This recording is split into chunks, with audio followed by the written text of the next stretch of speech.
Welcome, everyone, to Dorks Are Dangerous, Episode 3. It is your DM for this event, Johnny Patches, and I am starting it off with Bruce with this introduction for this session. Hello, everyone. So we had a great, we had a great second session so far, and things are going quite swimmingly, I think. It's definitely turning out to be very interesting. We left off with what did the letter say after you guys had to battle some ghouls that had ripped apart the carriage that left before you guys earlier in that day, or the night before. It's great, the letter. And we're going to unlock some mysteries on your way to Delkot. Sounds like a good idea. Sounds like a good plan. That's a very quick, lazy, cheap recap, but if you want to check out episode 1 and episode 2 to find out how we got here, then definitely check out whatever streaming platform you're on, and hopefully you enjoy this like you enjoyed the other ones and we're enjoying playing these games. Well said, I think. I don't know, I'm tired. We're good. We got this. We always got this. All right, let's get started. Okay, so Nawada, you hand Koi the letter. Why did I say Koi? Oh, one thing that we didn't really talk about much is that my Nawada's fellow companions get to see his face for the first time. That's correct. As the mask fell to the floor and broke into multiple pieces. You know, when we touched on that last week, but let's go into a little bit more detail on that. So You wanted to have Kaylee and Michelle describe what they see from their point of view? It's up to them if they would like to. Sure. Is Nawada still holding out the letter? If I remember right, took it, right? Court took it and then dropped it, I think, in a reactionary state, right? Yeah. Got it. Okay. Well, from Creed's point of view, hearing the crash, her head flicks up like real star, because as everyone knows, she very tired from basically not getting a full night's sleep the last time, and it gives her a double take looking at Nawada, because going from glimpsing the edges of a mask that's about as expressive as an eggshell, actually seeing the puckish smirk she's imagined for a while is quite jarring. It's like budding of so many internalized rumors and theories have been made tangible in an instant. So maybe it's sleep deprivation, the impulsive nature of who she is, but she does pick herself off the floor, and kind of like stalks towards him, like kind of with a head tilt. And instead of like going for the letter on the floor, she comes up to Wada and she reaches out with the back of her index knuckle and to try and graze some of the beard hairs at the edge of his face, if he lets her.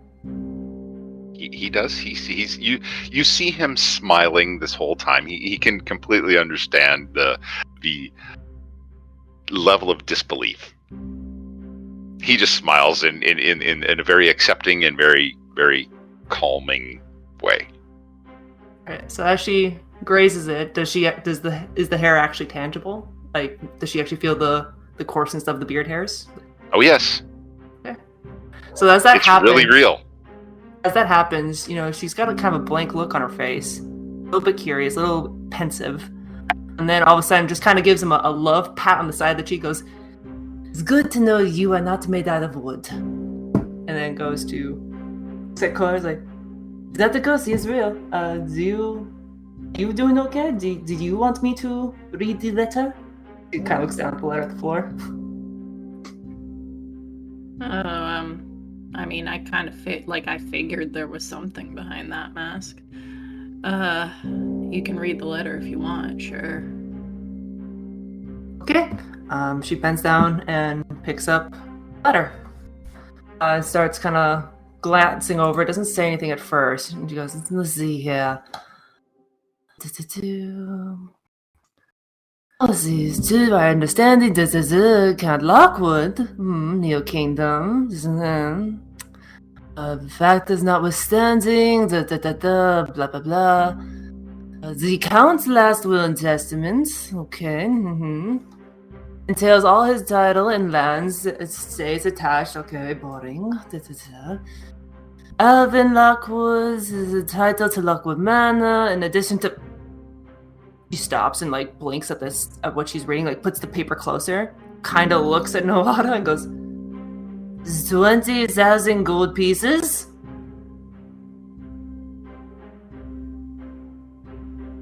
Yes, as I said, now I think you can understand why I decided to keep this between us.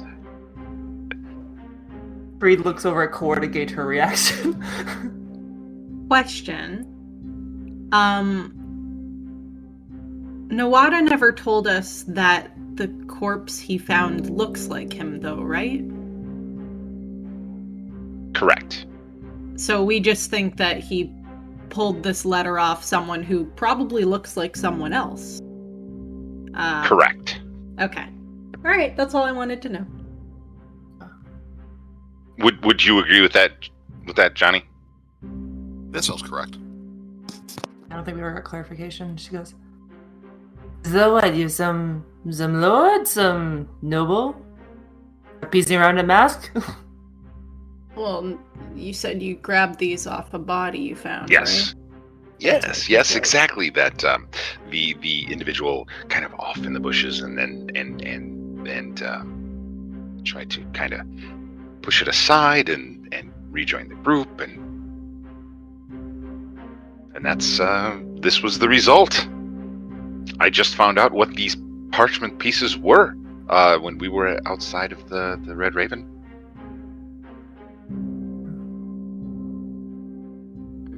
All right. So, But I thought it had potential. it's kind of like shut down. She's just like looking at that sum of money like, holy shit. She kind of hands the paper back and goes, you looked like the person with this letter? Is there a way to claim? Well, this? as I understand it, we have two pieces of parchment here, yes. The one is, of course, the declaration of the deeds and the titles, and as you just so gracefully read.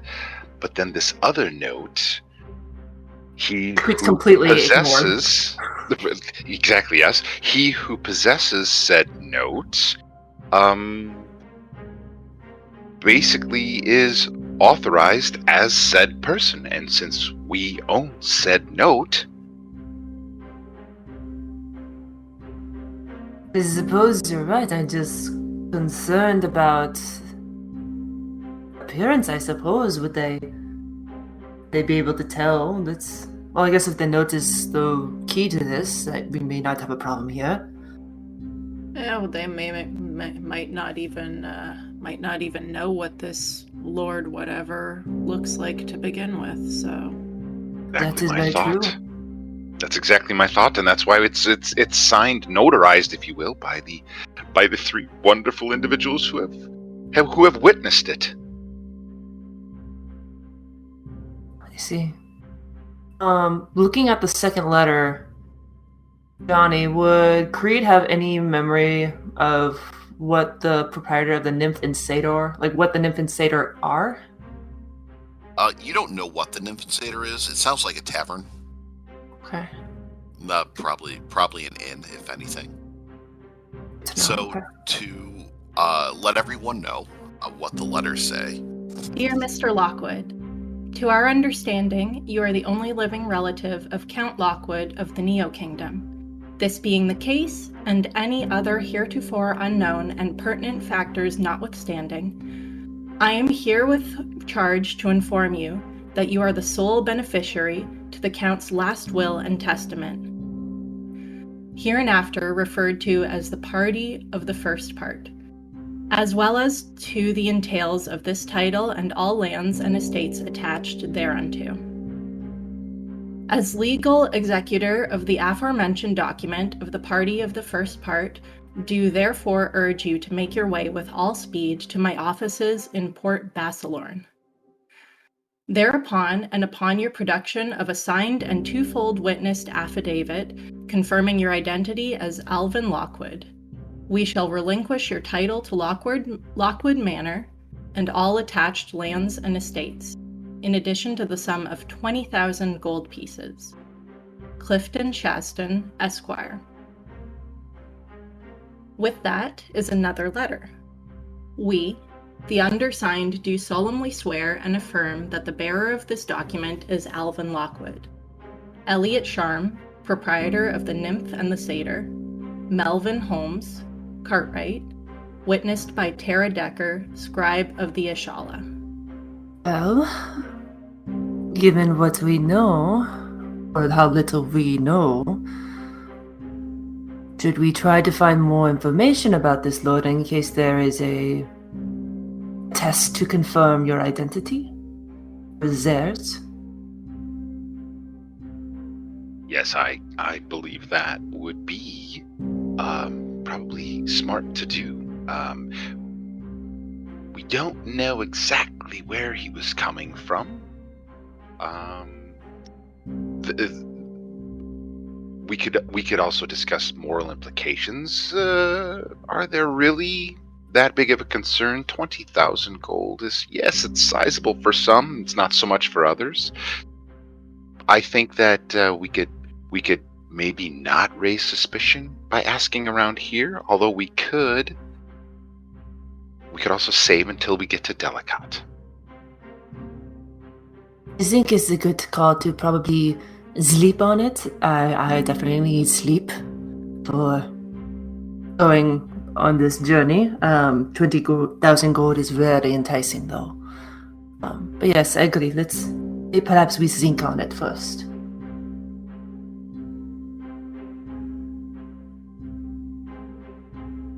Or do you have an opinion on this? Well, the way I see it, the dead guy's over in the Neo Kingdom, right? And this person's just trying to set up the exchange of goods, so nobody probably knows who or what this Alvin Lockwood person is. So if we wanted to go and say that you're it, that I don't know why they'd have any reason to suspect you're not. It could be quite interesting, yes. We go into Delkot. If one of us, presuming myself, assumes the identity of this individual, it could come with perks. It could also come with negativities. We may or may not draw attention to ourselves. There's a plus and a minus here that we're going to have to assess as we go, yeah?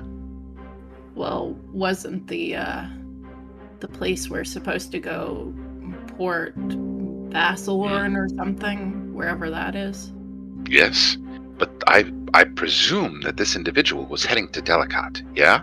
And so therefore, people in Delkot may or may not know of him. Yeah, we'd probably have to be careful of the running into the witnesses. Exactly. They obviously know him, but that's a good point. Maybe we find out where they, if anyone knows of them. That might be the right place to start. Cree, you've traveled a bunch. Give me a history roll. I would love to. One moment. Where's my history? It says I have advantage. Is that okay? Yeah, sure. Okay. It'll let me. Good God. Oh, did I just do the wrong one? I think I just did the wrong one. That was athletics. Oops. Sorry. So you're doing your calisthenics as you think about it. We go advantage roll. Let's see what happens here. So that's a 4 and a 5. Yeah, not great. I'm so tired. Yeah. Oh, yeah. Actually, you would have. It would be the 4. Your skill rolls you're exhausted, so you have disadvantage. So you would just have your cancel out your roll. Yeah. So a 4. No, you've never heard of the Nymph of the Satyr. So it might be a small tavern somewhere. But the other witness is a cartwright. Who's a cartwright, or what's a cartwright at the end of the day? That's just a normal person that can probably be lost in a major city, regardless of where that city is. Breed pinches her brow and rubs the migraine that's slowly forming there. At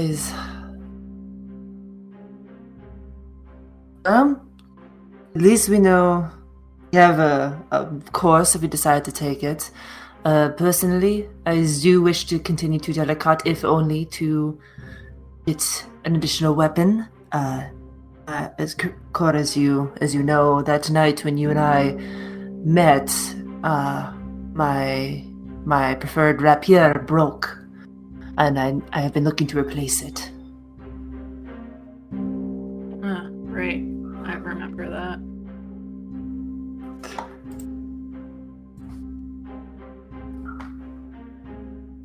We're still upstairs, right, in the little room for the inn. You're still in your room. It's still like early morning. Yeah, you figure that the carriage will probably get going in about an hour or two at this point. I think we should talk to Penny or the tavern owners. Maybe get an idea of where to go in Delkot for anything we need to stock up on. I do believe we are need some of medicinal things. I do not wish to see a repeat of what almost happened to us on the road, the ghouls. Yeah, some sort of healing would be good if we can afford anything. There's always a haggle. There's always something someone else wants. Maybe we get lucky. You guys head downstairs at the Red Raven to get your breakfast to start the day off. You see Penny's down there. She's sitting at a table. It looks like she's finished what she's had, and there's a cup of tea in front of her. You see Sergio and Gregor are already awake. They're nowhere near as hungover as they were before, even though they are equally as banged up. Sergio has bandages on his face and arms, and he has some cuts and scrapes that have some sort of salve on it. They have started to get the horses ready for travel with the new wagon to get to Delkot. That's really it at this point down here. You don't see Yuta, however. Alright, so Penny, the coachman, and maybe a barkeep? And yes, and the woman from last night. Okay. She gives you a warm smile as greeting. Morning, I hope everything was acceptable for you. He smiles back. It was. Thank you so much for your hospitality. We greatly appreciate it. A warm bed is rare these days on the road.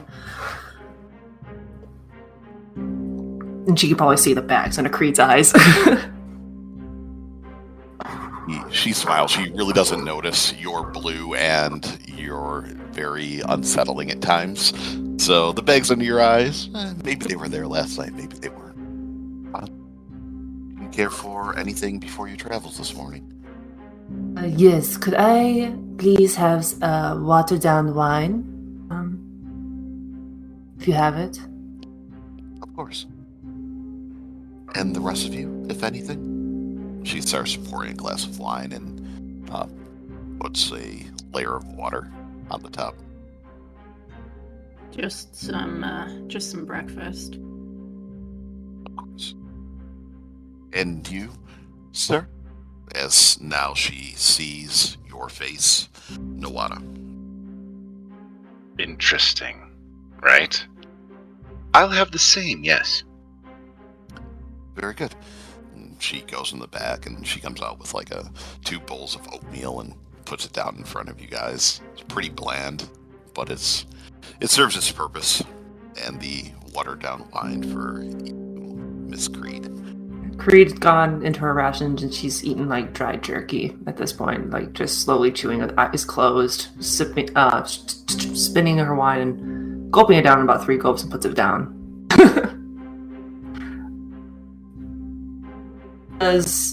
She'll open her eyes. Does the bartender, the owner, the proprietor recognize Nawada? Like, visually? No. Well, she recognizes your 3rd companion who had a mask on yesterday, and you really couldn't tell anything about them. However, now they have facial hair, beard, obviously a man. Whereas I was looking for more like recognition, but if she doesn't recognize the face, then it's fine. No, she doesn't recognize the face. She just is able to make a determination of the gender of this person. Yesterday was kind of up in the air without making assumptions. Yeah. So Nawada did come downstairs without putting a new mask on, because I thought, I think last game he showed us like 10 other masks he had in his bag, so I kind of thought he'd be replacing it, but that's what I was thinking, that I would probably continue to wear that while we were here. Okay, because the way that it ended last time is you put the mask away. I did. You're absolutely right. But if you want to wear a mask, that's completely up to you at this point. So after our conversation, I would definitely, for being here, I would probably continue wearing a mask anyway. For that very obvious reason, I think we would come up with that solution. Because once we get to Delkot, potentially that all changes. Even just entering the gates, he could easily slide it off, palm it, put it in his pack, and there he is. So it's whatever we as a group are going to decide, if he's going to assume that identity as we walk in the gates or later on. Okay, not a problem at all. Then she doesn't refer to you as sir, and Excellent. She will just obtain your breakfast and serve everything out to you. Does anyone want to do anything else while you're here before you get going? She'll kind of like chewing on her jerky, which is quite vicious looking. She just tears it apart with her teeth. We would like to probably go see if she can talk to Penny for a second without being intrusive. Of course. Well, as stated before, she was just sitting there sipping on a cup of tea, and she looks up to you as you make your way over to her. Good morning. Am I interrupting? She gives you a slight shrug. She's like, I'm not doing anything in particular, so you're really not interrupting anything besides quiet time. But please have a seat, Miss Creed. Thank you so much. Nod of the head, she sits down. I was hoping you could tell me about some locations in Delkot. I've never been to the capital, so I'm hoping in case our party gets separated not to get lost. I'm sure some of my compatriots could tell me, but being a native of the area, perhaps you know more to provide some details. Shops, potential healers in the city as well that can supply us with supplies for on the road in case one of us gets hurt, things of that nature. Like, of course. She's like, they probably won't be willing to give you a discount, but I'll be willing to give you some places that would recommend while you're there. He chuckles a little bit. It is understandable. She gives you a list of apothecaries and herbalists in Delkot that she's used before that she knows are somewhat reputable when you get there. Right. And do you know of any arms dealers, smiths to repair weapons or sell weapons? One of my weapons was broken in our travels, and I'm hoping to replace it. I feel a little naked without it. She shakes her head. She's like, I don't have much use for weapons myself. My brother probably could have given you a good recommendation, but he left early this morning. I'm sure you shouldn't have a hard time finding a smith or someone willing to sell arms and armor for your protection and betterment. Delkot is a capital city, of the Neo Kingdom, so anything you're looking for, I'm sure you would be able to find without much trouble. Understood, thank you. Are there certain areas of the city we should avoid? Probably most of it. Most, that's fair. She gives you a bit of a smile. She's like, as long as you keep your head on a swivel and stay alert, you should be fine. Understood, thank you so much. I'm hoping my dashing good looks will do most of the work for me, but that is good advice, thank you. She chuckles. She's like, I'm sure you will attract a certain breed. Unfortunate circumstance. I don't want to take up any more of your time, but thank you so much. We very much appreciate this. Of course. She Will you be traveling on the next coach out? I think we will be. Is that soon? In the next hour or so? She glances outside to see Gregor and Sergio getting the horses ready and making sure everything's good to go, and she nods. She's like, looks like we're leaving in a little bit. Okay, I will alert the rest of my group. Thank you. I'll see if they want to travel by coach or walk. Appreciate it. Of course. She smiles and nods her head to you. She walks back to the group where Kor and Nawada are. Sits back down and says, well, the carriage is leaving soon. Do we want to hoof it? Or do we want to see if we can catch a ride?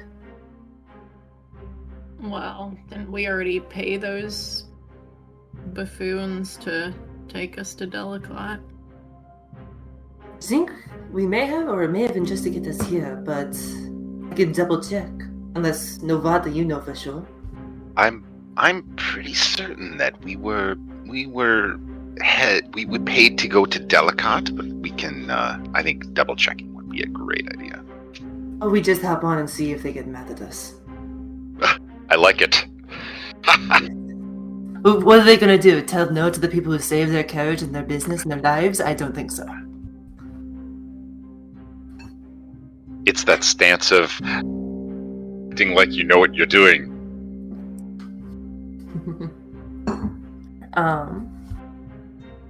Okay. Do you guys wanna anything? Otherwise Creed's probably gonna sit down and finish her rations for a second before going to make sure we're not left behind. Someone else wants to do it? Okay, Creed finishes up her rations. Looks longingly at her empty wine thing. Think about it a second. Doesn't. Gets up and goes talks to the coachman. See if they need help, if they're almost ready to go. Not a problem. You head outside. You meet up with Sergio and Gregor. They nod and offer you a wave. Gregor makes his way over to you. He's like, I just want to thank you for what you guys did yesterday. I'd be dead if it wasn't for you guys, so I really appreciate you putting your necks out there for me. You definitely could have ran. We're just thankful that Kor happened to know it was you and not a nasty creature. Thank goodness. But you are welcome. Happy to be of service. Are we almost ready to get going? Yeah, we should be good to go in about another 10 to 15 minutes about. Perfect. I will let my group know we will be joining the rest of the way to Delkot. He looks kind of confused on why you would declare that, because, like you stated, you did pay for the entire way to Delkot. So he nods. He's like, of course. It's like, you can probably be in the wagon this time. It's not full. It's just that other woman in there. Other woman in there. Penny. Oh, That's right. That's funny. I was like, there was another woman. Did I not know this? Okay. She kind of peeks her head back into the inn to see if the other two are done eating or getting up anytime soon. Very much the hurry type of person, busybody, gotta go. yes, of course we would see her checking on us. I think we'd finish up and join. Well, seems like it's time to go. So yeah, we'll finish up and we'll go out and and join her. Okay. You guys head outside. You board the carriage. Penny joins you after a minute or two. And you guys start taking off to Delkot. Is there anything that you guys wanted to talk about or do while you're on the carriage, given that Penny is there with you this time? Or do you all just kind of make small talk? Well, I would imagine. Oh, go ahead. Nope, I was just saying. Go for it.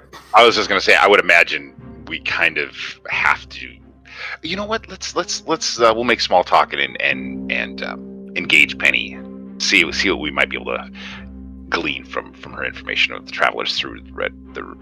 Is it the Red Raven? Wherever we just were. The Red Raven is the set. Okay, what questions do you have for her? And she's more than willing to speak.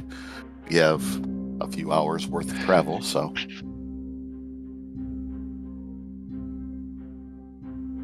Yes, Miss Penny. I would assume that you see a lot of travelers going through the Red Raven. Yes, perhaps you could regale us with some of the more interesting travelers that have come through. She kind of raises her brow as you say that. She motions back to the inn. She's like, that was the first time I've ever been there. Oh. I'm heading to Delkot from Betsmar. But other than that, I haven't spent much time on these roads. Interesting. I was unaware. I presumed that since you were akin to the warden, that you were of the area. So. No, I'm just the older sister. He left a few years ago to head to Delkot. He got picked up as a road warden, and she kind of half smiles. He's pretty good at his job, I guess, and he advanced pretty quickly up to the rank of sergeant. He heard that I was traveling to Delkot for a potential move there, and he decided to take up this patrol this evening in hopes of catching me. Oh, of course, yes. And have you been to Delkot before? Periodically. Yes. So you know your way around a little bit. If we might we be able to find you or ask for aid if we need it? Eventually, I'm looking to set up my practice there. And until that happens, I'll be staying with some friends and visiting some colleagues. That may take a bit to get everything up and running, but you're more than welcome to come see me if you need anything. That's wonderful. Of course, if there's anything that we can do to help, we are semi-capable and could potentially aid in things if you need our assistance of our kind. I'll be your new primary care physician.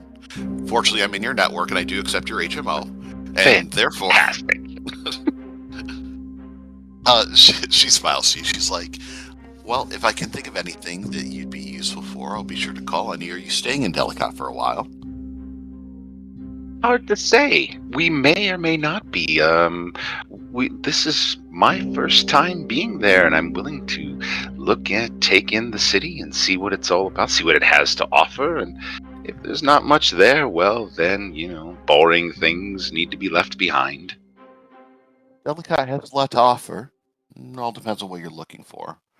A lot of it isn't good, though.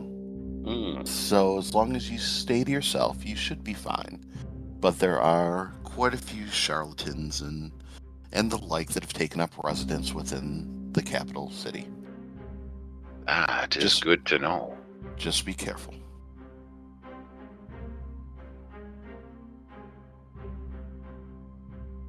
Core kind of chuckles to herself under her breath and gives Penny a nod and says, I've been trying to tell them that this whole time, but maybe they'll take your words to heart better than mine. think this is the first time. I'm sorry, go ahead. Nope, go ahead. I'll finish that. Nope, she just smiles to Core and gives her a nod. Kree turns to Core because I think this is the first time that she's kind of mentioned in front of. Maybe it's now just hitting Kree that maybe Core has been here before or had some experience with Delkot. This is finally kicking in for her. She goes, I know, right? It took a minute. She kind of turns to Core and goes, I assume you've been here before, or someone from your hunting encampment has? A bunch of them probably have, but yeah, I've been to Delkot before, unfortunately. What made it so unfortunate? Don't mind my asking. I spent quite a while there. It's just the whole city is crooks and people looking to get ahead, and they'll stab you in the back to do it. So that's really all you've got to look for in Delkot. I was good to get out of the city when I did. He kind of looks at her, nods a little bit thoughtfully. Hopefully we don't need to spend more time than necessary to get what we need. Yeah, that'd be good. And she looks at her. I know I'm a bit out there with my methods. If we're in a situation where you think I am being foolhardy, please let me know. I know I'm a lot at some point, and I do not wish to endanger the party, especially with as under the weather as I am at the moment. Yeah, I will. I feel, as much as I hate the place, I feel a little better coming back the way I am now than the way I used to be. I think maybe it'll be, we might not get messed with quite as much looking the way we do, but you know. They would be fools to try. Just kind of winks at Core. Really. Okay. So, you guys travel for about 2 hours. Again, you just make small talk with Penny. You got a little bit more insight in your sleep depravity about why Core probably doesn't like Delkot and decides to start asking questions in your half awake, half asleep, somewhat delirious state. As you start to arrive, the city gates of Delkot are open. Guards are sitting on stools on each side of the road, casually watching the coaches that enter the city, showing little to no interest, however, about interacting with any new arrivals. The relatively young capital city looks less glamorous than you would have expected. A lot of the buildings seem to be a bit more run down than you'd heard. Others have shoddy patchwork done and covered up with a bad paint job. People are busy moving through the city. The streets are tight with foot and horse traffic, people jostling past each other and coaches yelling at each other to get out of the way before they run them over. About a half hour worth of travel time into the city. That's with people in the way and the horses slowing down and moving up a little bit. You come to a roundabout section of town that's filled with different taverns and inns. The Skinny Hag Inn, the Victorious Orc, the Twin Inns, Fat Jack's Grub and Hub, and right next to that is Fat Jack's Rub and Tug, along with 7 other taverns, all almost on top of each other. Outside of each bar are callers trying to drum up business.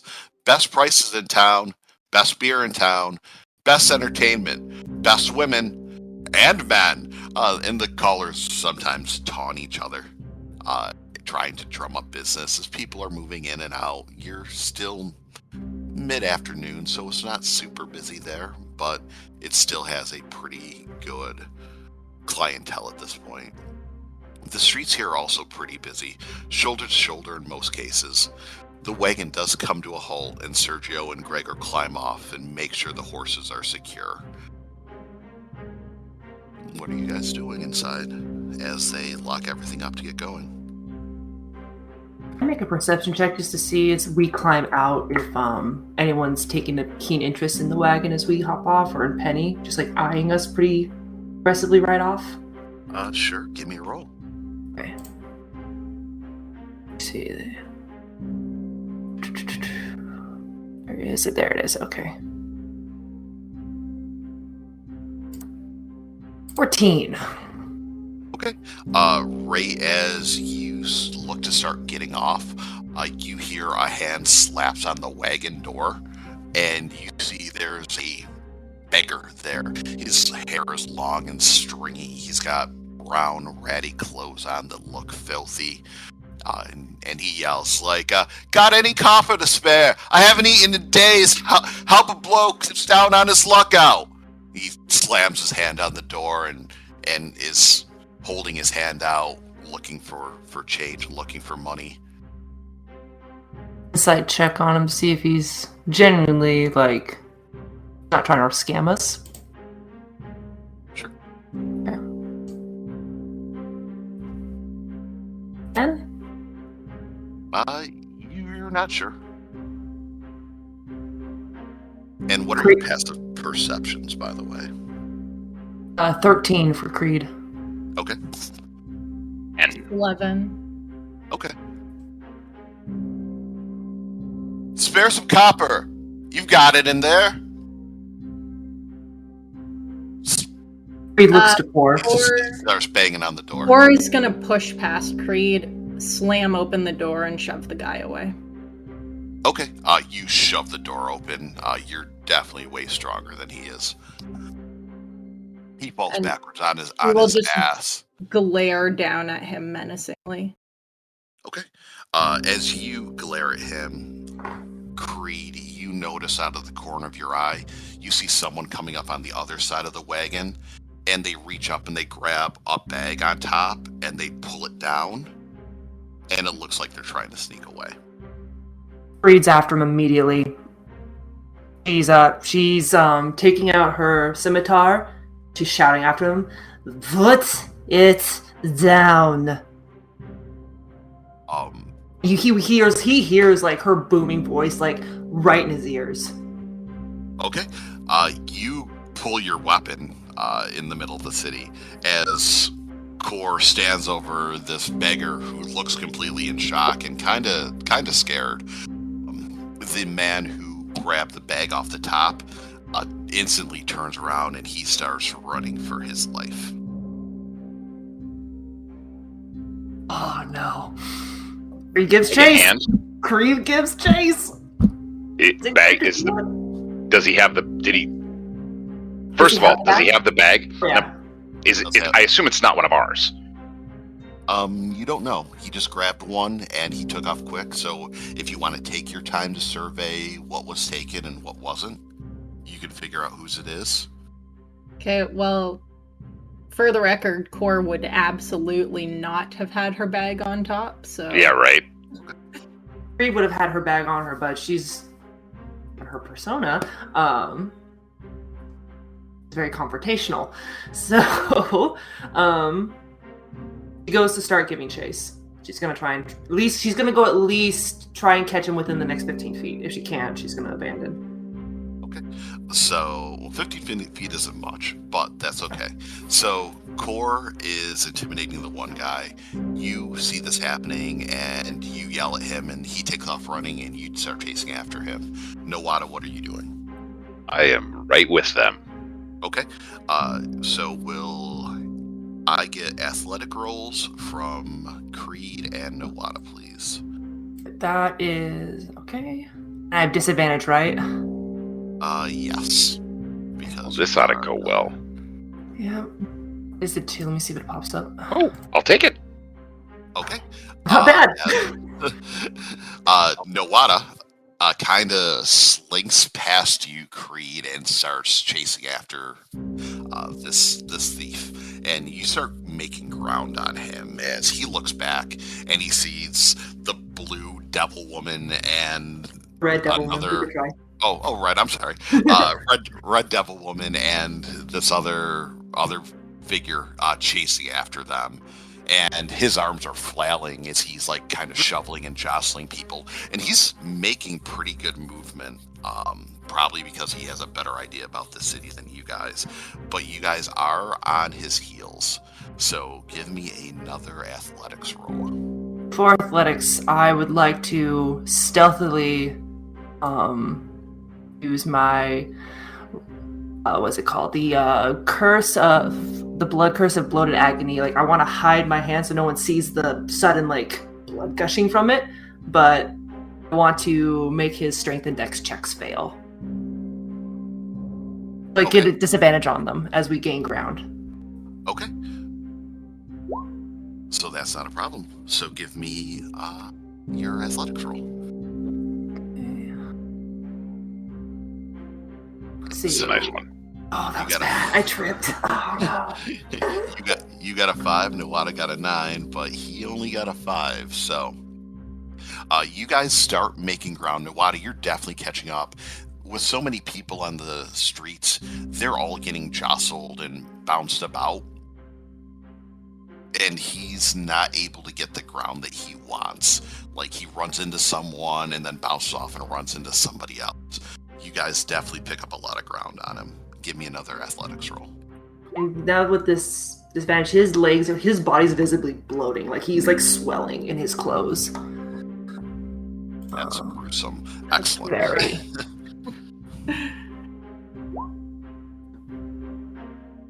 It's taking a second to get both out. Nope, that's okay. And Nawada, your athletics roll. He rolled an 8.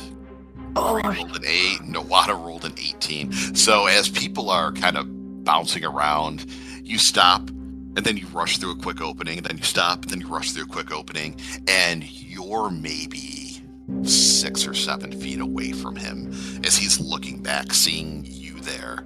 And Creed, you're not losing ground, but you're not making up any other ground. Okay. So give me another athletics check. Let's see. And then I have to do the second one. Okay. Oh no. Nawada and Creed. Nawada rolled a 1 with his -1 strength. Creed rolled a 3. And trip over Nawada? Is that what happens? You guys kind of run into each other, and this guy runs into a bunch of people that kind of shove him. So no one really makes any ground on it. We're just stumbling like drunks through the city trying to catch this man. Okay. Kind of, yeah. Give me another roll. You guys have made a lot of ground on him, though. Come on. Oh, he still only rolled a 5, so you've won 3 resisted checks against him, Nawada. So you've caught up to him as he's slowing down. His feet and legs are swelling from the curse that was put on him. His arms aren't as nimble and dexterous as they once were. But you are up there with him. What are you doing? As he's still trying to run, he's within arm's reach of you. I am going to, if he's in arm's reach, I'm just going to try and tackle him. Just grab hold of him. Okay, give me another athletics roll. Oof, yeah.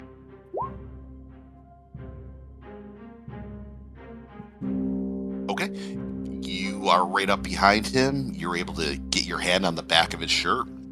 You slow him down just enough to throw all your body weight into him from behind. Just roll a d20 for me. For shiggles. Okay. Your mask stays on for the most part, as now you're being jostled and everything about. Mm-hmm. But you're able to keep it in. You tackle him to the ground.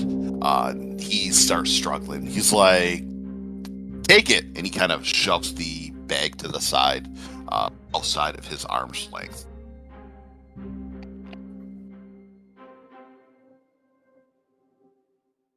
Creed, Creed, you you are one round out, but they're not going anywhere, so you don't need to fight through people to catch up, though. Yeah, I'm staying on top of him. Okay. Does Creed see that Ovada's got the bag and him at least? You see the bag is maybe 3 or 4 feet outside of his arm's length. So it's right there to get, as Nawada has him pinned down. Give me a resisted roll. He's going to try to get free. And I'm sure he's going to fail miserably with that roll. I do another athletics check? Or... Nope, Yeah. You don't need to make the rolls. You can just catch up. Athletics? Yes, please. Ooh. It was bound to happen. It was bound to happen. Nawada rolled a 2. He was doing really good. The other guy only rolled a 5, so... You have him down, and you got him locked in, and he puts his hand on your face and shoves you back. Your mess is knocked off at that point as he slides free. And the bloated agony's ended because it's already after my turn, I think. So it's gone. He's back to normal. Okay. And he gets up and he starts scrambling away again. But the bag is there, so he didn't get away with it. Am I up there yet, or? Yeah, you catch up right as he slides away. I If you put the wanna sword away continue. immediately,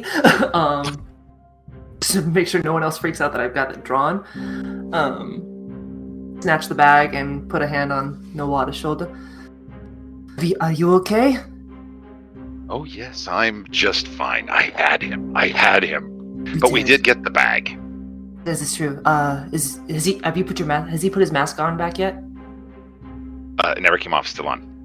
No, he shoved it off when he shoved you off. Oh, did he? Yeah, Oh, yeah, that's what I'm saying. Is it within arm's reach, or is it like flung away somewhere? It's right at his feet there. Okay. yeah. I'll just pick it up and put it back on. I'd like to make a perception check to see if I see Core in the wagon. They're far enough away that you don't see them, because you were running a bit. But back to Core in the wagon. The guy that you intimidated, he looks up at you and just kind of seeing that everyone else is kind of gone. He's like, "You could have just said no." And he pushes himself back up to his feet and slowly starts backing away, not taking his eyes off you, mostly out of intimidation purposes. Core just gives him like a toothy, tusky grin, like a malicious grin, and takes like a sort of a step towards him, like to fake him out that she's gonna go after him again. He does a double step back and stumbles into somebody who kind of shoves him out of the way. "Watch where you're going!" And the guy looks around and then he slinks off into the crowd. And as Nawada picks up his mask, he's just gonna palm it and put it right back into his bag. We'll go without it. Penny looks at you, Core, and smiles a bit. "Welcome to Delkot." Oh, I know. They got the Delkot welcome. Well, at least they didn't get stabbed. That's true.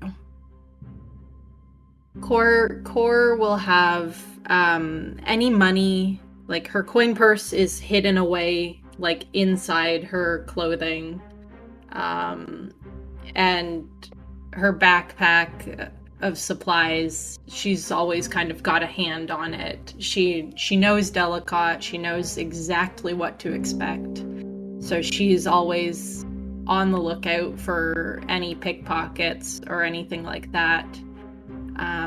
And she, while we're here, is going to hold herself very, very tall, keep kind of that menacing look on her face, and just try and be extra observant while we're in the city. That sounds perfect. Give me an intimidation roll just for your general walking around Sure. status. Man. Your resting bitch face. I wish intimidation was strength-based instead of charisma. You're But still I good. rolled a 17. That's a 17. That's good. Yeah.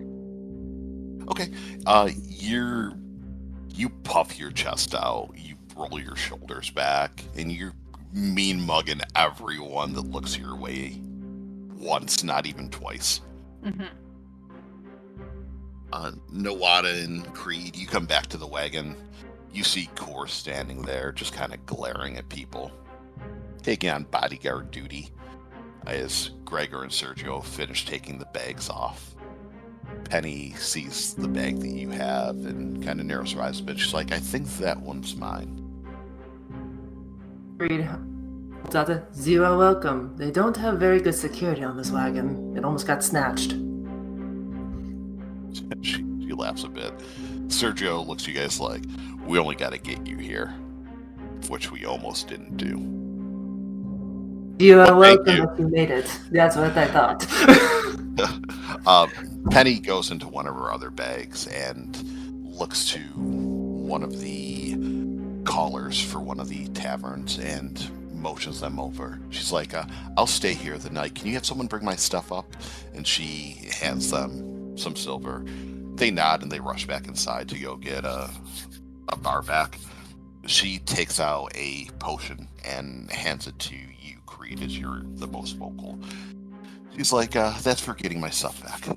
Hopefully that'll help you guys in whatever trouble you get into, as I have a feeling that you guys will be getting in a lot of trouble here. He takes the potion, nods, and looks at Penny with a wink and says, we would not have it any other way, but this one will make sure I don't get into much trouble, and points at Kor. Oh, I would definitely have it any other way. Take a potion of cure wounds. Oh, fantastic. I would like to hand this to Kor. Because of my exhaustion. It's very much like, again, I am not 100% here today. I think this is safer with you for now. Right. I'll keep it. Or Novada, whoever wants to hold it. As you guys are there, and Penny's getting her stuff taken in, and she bids you an adieu. Creed, you notice there are two figures that are standing off to the side, kind of by an alleyway, that's watching your group, but it definitely seems like they're looking towards Nawada more than the rest of you. A malicious way, just kind of like a beady-eyed sort of way? In a intrigued sort of way. Creed drops back to Novada and says, don't look now, but you may want that mask. And kind of just very subtly jerks her chin towards the alleyway. And basically points with her eyes and her chin a little bit. So, do I see them? Yeah, they're pretty nondescript. They just have normal clothes on. They look like everyone else here. Brown hair, brown eyes, nothing average height, average build, nothing that really makes them stand out of, oh, they're someone to take notice of. But for whatever reason, they're watching you, and Creed, kind of being alert from what just happened and what Kor's been saying, notices them watching you. When you look over, one of them subtly makes eye contact with you, and he raises his right hand to his left ear and uses his index finger to clean out his ear.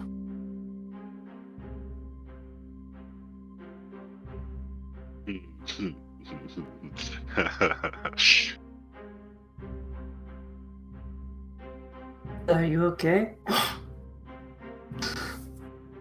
So she hears him kind of chuckle. Yes. I think this is interesting. And he walks up to them. Okay, you make your way over to them.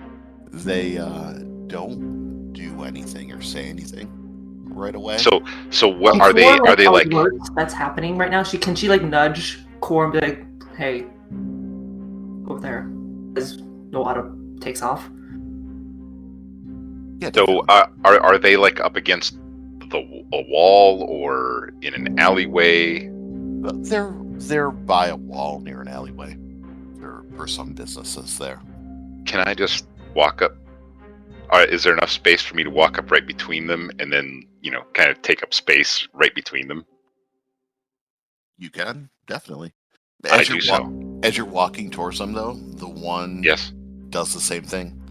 Raises his hand to his ear and kind of scratches it, rubs it, cleans it out. He's watching you. I look over my shoulder. Are Creed and Core following? Creed's hanging back to give you a little space, but you can definitely tell she's got her hand on her scimitar and just is watching very intently. I give the nod to join. I kind of over my shoulder back in. All right, Creed nudges Core to make sure. I don't know if she's got it yet, but just to make sure. Hey, over here. Oh yeah, Core will follow, and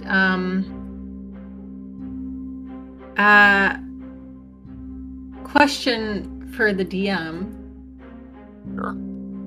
Would she have seen them raise their hand and like clean out their ear, that sort of thing they're doing? Were you watching them when? I think she would have been watching as Noada walked off. Yeah. Yeah, it doesn't seem like they're trying to be subtle about it. It just seems like maybe a nervous tick or maybe a hygiene thing that they're doing. Or to Core, maybe, does that seem like sort of a call sign? Like they're expecting it to be done back to them? Like something Exactly what I was going to do. After I beckon you guys to follow, I was going to do the ear cleaning thing back at them.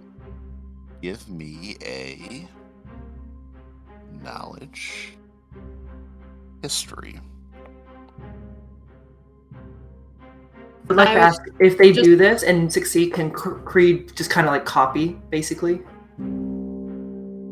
Sure. If she sees her do it, she's going to copy it. So, knowledge history. Can I get any sort of benefit from, having cough grown up here? What is your background? Oh. Shoot, this is what we deliberated over, back and forth. What did I end up going with?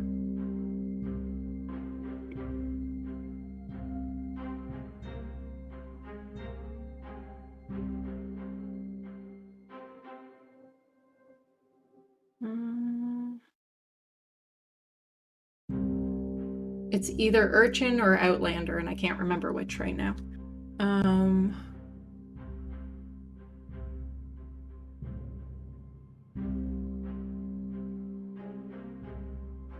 What is on your character sheet? That's what I'm trying to find. It should be under description. Description. Oh, background. Yep. Okay. I know you can never find these details when you're really looking. Right? Which one did I pick? Yeah. Yeah, okay. It looks like I went with Outlander. In that case, no. So just a history roll, please. All right.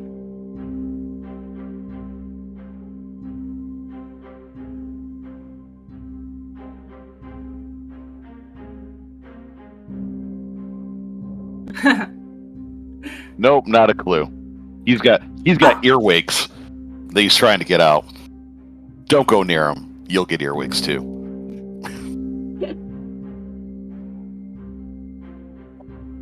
Earwigs. Roll the 1, not a clue. Earwigs. Obviously. Is this something that maybe would be more of a general thing? No. Well, I'll let you give me an insight roll, just for to see what you glean at this point. Insight. All right.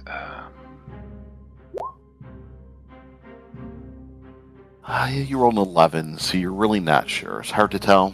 Maybe they're trying to send a message to you or someone Right. Could we try an insight check or something just to see if maybe she's got an idea of what's going on? Sure. Given that she's from the army and you do call signs all the time. Sure.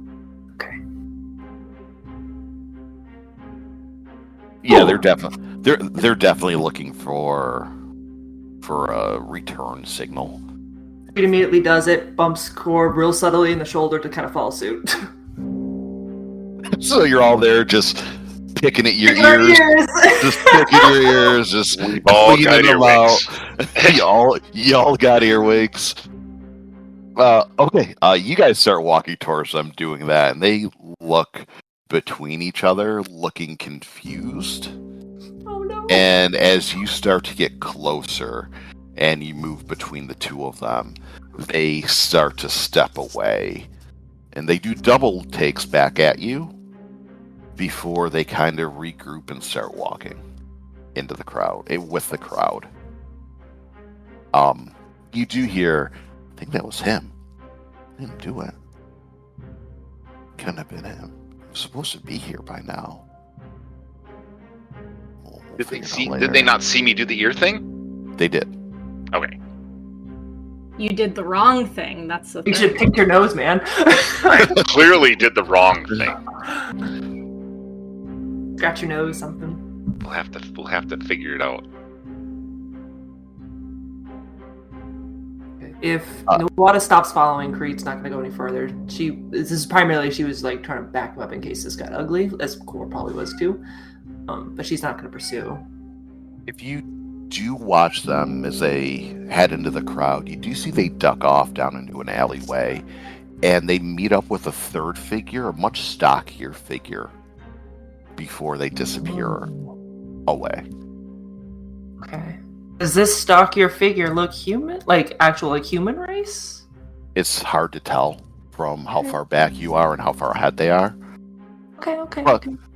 But it could be a stocky man, or a dwarf, or someone squat. Got it. Okay. A very short orc. A very tall and broad halfling. It could have been anything. Okay. Checking. Novada, what do you want to do? Well, clearly this has something to do, I think, with our find. I think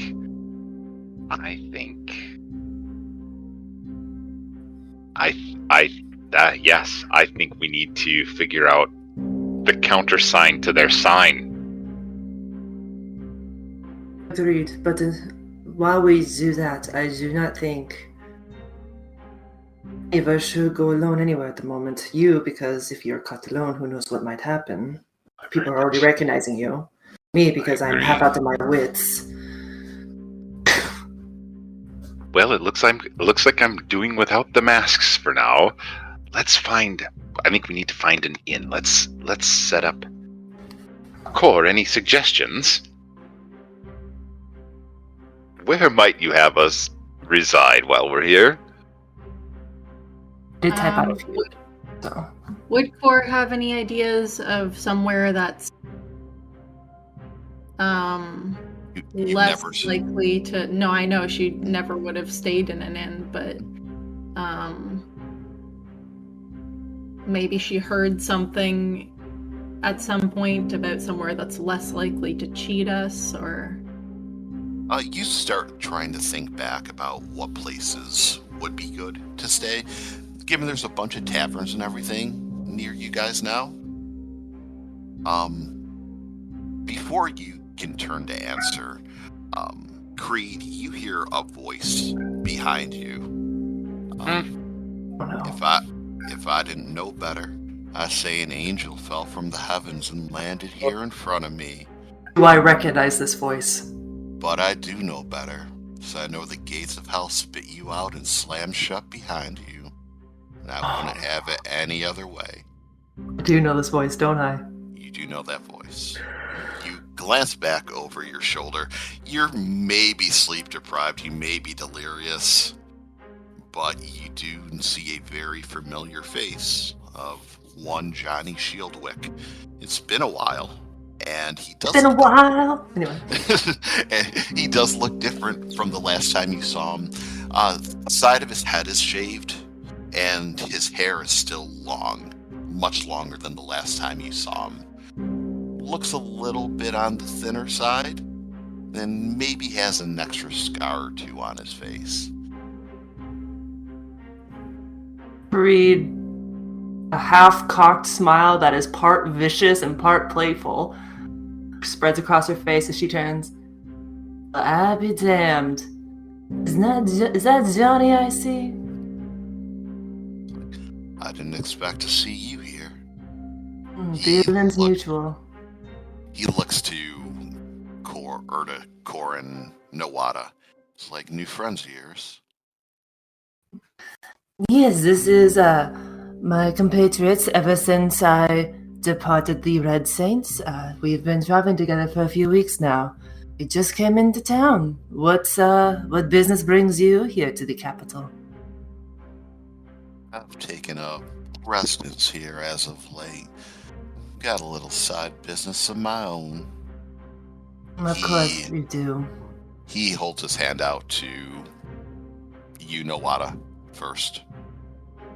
It's like, Johnny, nice to meet you. Stick my finger in my ear, and then point, and then point at him and give him a nod. He glances over to you, Creed, and then looks to Cor. Johnny Shieldwick. Cor will sort of grunt and give him a nod. Cor. Not a very handshaking group now, are you? They are a little less touchy and feely than my old compatriots, this is true. So what are you doing here in Delkot? Oh, you know, same old, just passing through. We are in need of a tavern or an inn to stay in for the night as we just rolled in. Do you have a recommendation, Johnny? Of course I do. We can go to the Crack Inn. It's right down by the river. Not too far from here. I insight check him to see if he's not making sure he's not being super nefarious, just knowing the past with him. Sure, give me an insight roll. It's with disadvantage because I'm sleepy. It's not great. Okay. 9. I think that's copyrighted. Don't do that. Sorry. According to everyone that you're talking to, Delkot's a pretty shady place. Johnny's pretty shady from what you know, but you don't think that he's ever going to cross you. Okay. So you think he's on the level. Alright.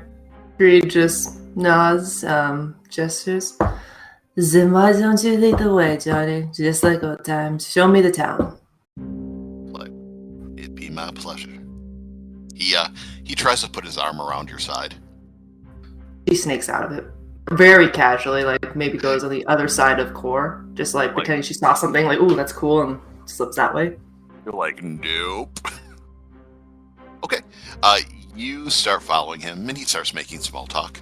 He's like, I've been moving merchandise up and down the river between here and Port Basilorn, so been keeping a pretty nice penny in my wallet lately.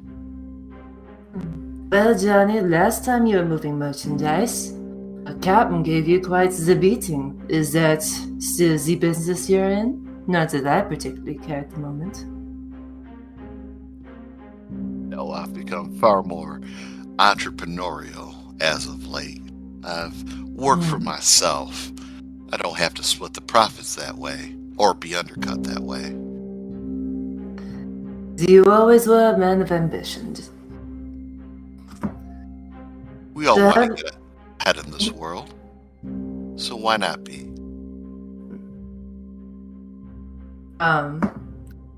So how long have you been in Delkot? Did not know you came this way. You told me, give me a heads up where you're heading. About 1.5 years now. I would be happy to keep in touch with you more, but at times it seems like you rather not have my presence in your company. You know how it was traveling all the time with the squadron. It was hard to keep track. Well, it seems that you don't have any squadron to keep in touch with anymore. Doesn't comment on that.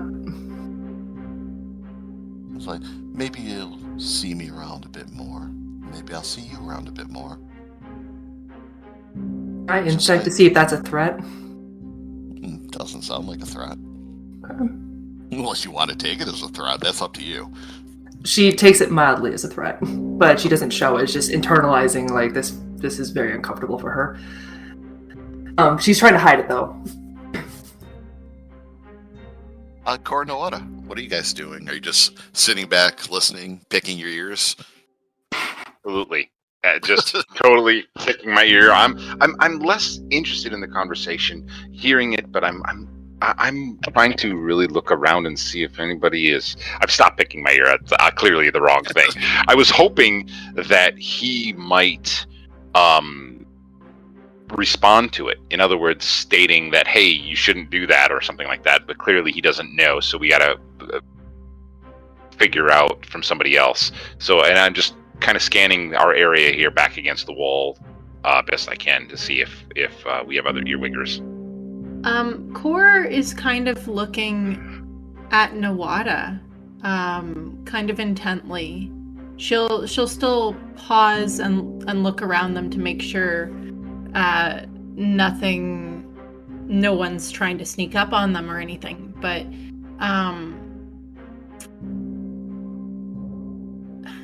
Nawada, have you been to Delkot before? I have not. I am absolutely as confused as you are. Insight check. Do it, baby. Bring it. Oh my god, I love it. Not that she's good at this, but she doesn't really buy it. Something is off. 8. Sweet. You're really not sure. You don't think he has a reason to lie to you. But you're not sure. You don't have a real vibe one way or the other.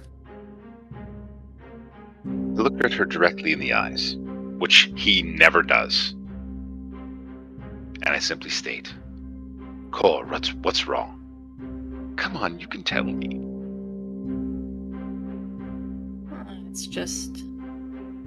It's just strange that you take off that mask in a place you've never been to before, and it seems like people recognize you right away.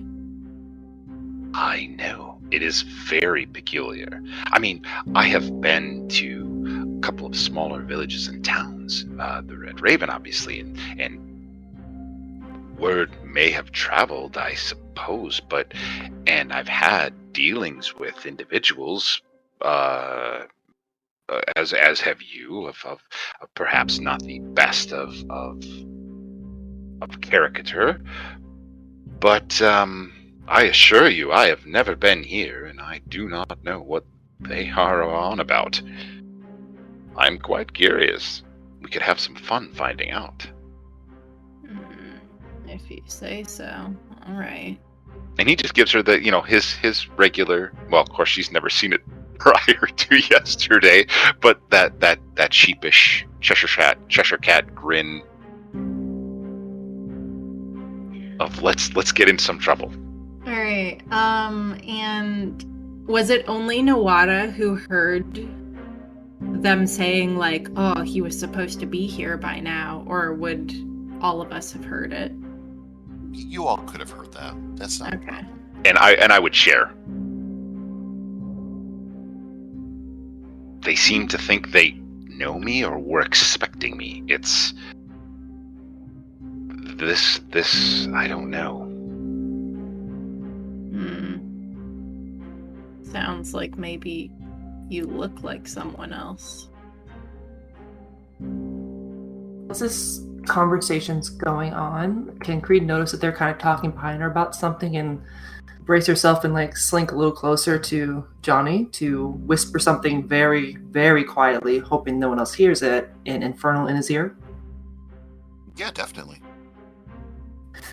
So it comes out as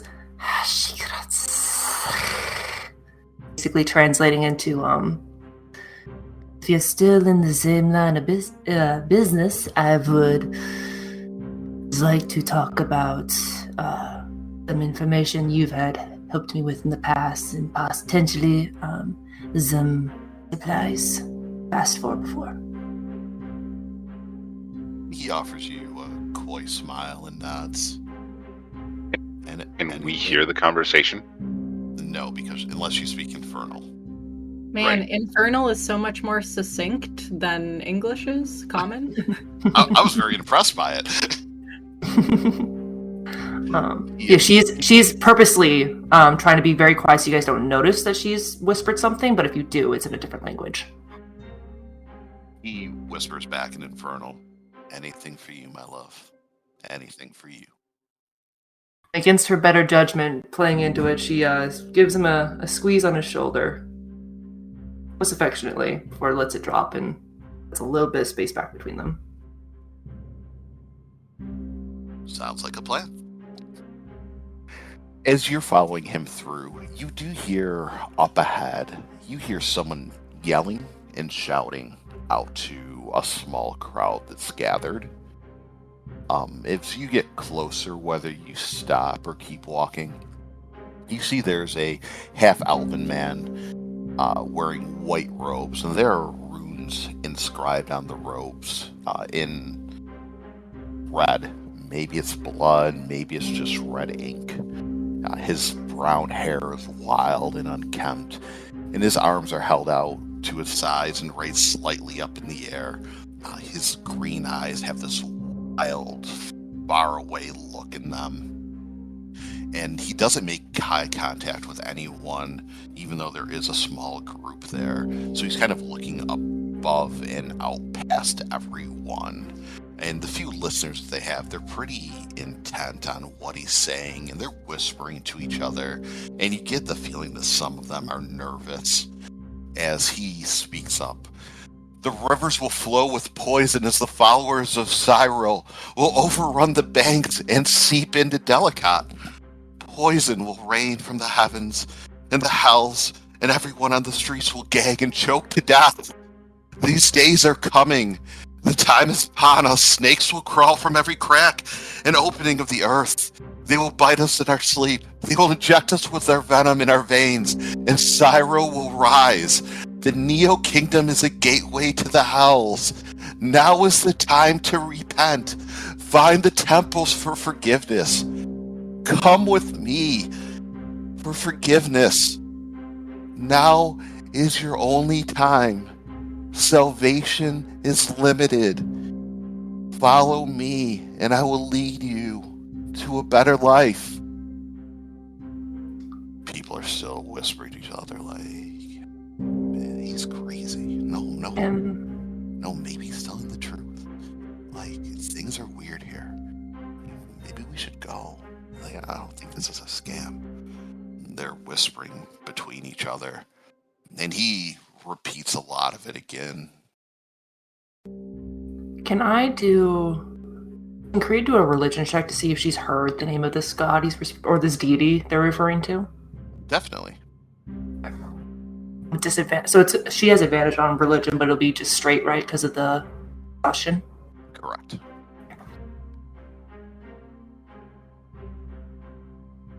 Oh God. 5. You are not sure. You're kind of distracted with Johnny because that's kind of unsettling for you. Mm-hmm. And you're hearing him yell and scream, and people are whispering, and everything's just kind of a blur. Creed groans, shakes her head, and rubs the migraine that's still in between her eyes a little bit, and doesn't pay it any mind. She's heard prophecies of dark ages before. And Cyril, is a god of death, a god of assassins. You really don't know much more. He's not one of the major pantheon, but it's a name you've heard before, but you really can't place anything about him. I guess I'll mutter to Johnny and say, has that been going on for long? There's always people out here yelling one thing or another. I've seen this guy before. And this isn't the first time he's been out here. Good to know. He's walking. Are we close to the tavern at this point? Yeah, if you don't stop here and you just keep going, then yeah, definitely you'll get to the tavern within another 10-15 minute walk. Unfortunately, with the roll of 5 and being sleep deprived, I don't think Creed has much interest in listening and trying to figure out more this time. What about Nawada or Kor? Do you care enough for the madman's ramblings, or just keep going? Well, Kor would probably just shrug it off as like typical Delkot shit. Since I've never been here, I might be curious. I don't really know though that I would. Do I know? Maybe I can check to see if I know what he's referring to. It sounds like either he's crazy, which is very Sure. possible, or he may be giving a prophecy from what he's claiming he's seen visions of. But also that could just be him being crazy. Is he surrounded by many? I mean, is anybody really paying attention, or are they just kind of staying back? There's people paying attention to him. It seems what he's saying has some validity to some of these people, and they're kind of hanging on every word. Not a large group, maybe 4 or 5. I walk up to the edge of the group and just directly speak to him and say, "Do tell us more." We hear him divert from the path of us, like where we're going. Kor and Nawada were behind you, so you guys are kind of watching forward, and you're like, let's just go. And then Kor would see Nawada kind of drifts off, as you guys are probably 10-15 paces ahead of them at that point, before it realizes that the group is no longer really together. I'm just doing a quick flyby here to see if there's anything else that kind of, incites him, or, any type of fanaticism about him. And but I'm still I'm far more focused on keeping with the group. And you say that, and he doesn't respond to you, but he does continue to rant on. And he's like, "Poison will rain from the heavens. What you breathe, what you drink, the waters will be polluted. Come with me if you want salvation. I can only do so much to save all of you."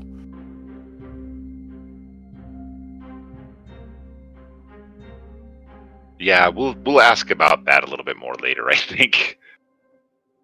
Maybe ask the tavern keepers of the crazy guy. Okay. You double up and catch up with everybody else. Yeah. You don't get lost in the shuffle of Delkot. And eventually you all make it to the Crack Inn. The smell of fish and alcohol fills the air as you close into the Crack Inn.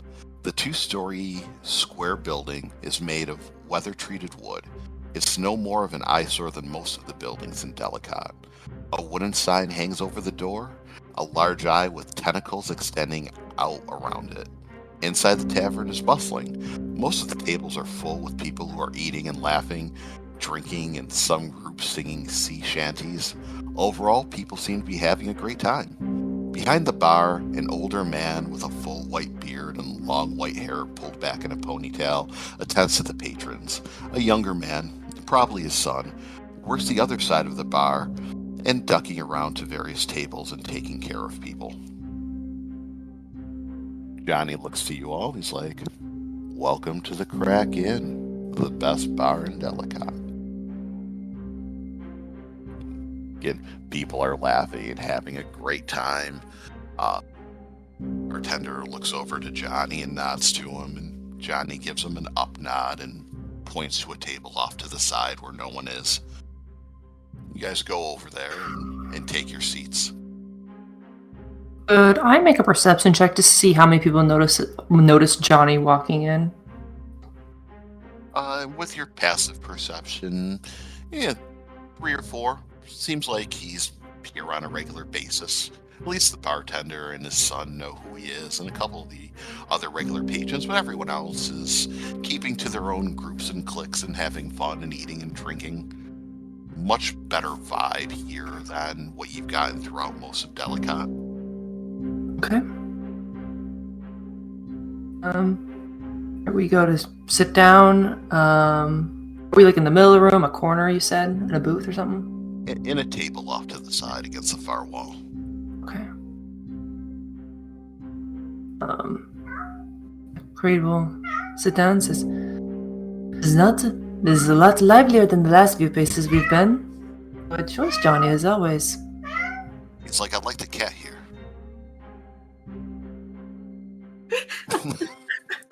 Hang on one second. Let me just...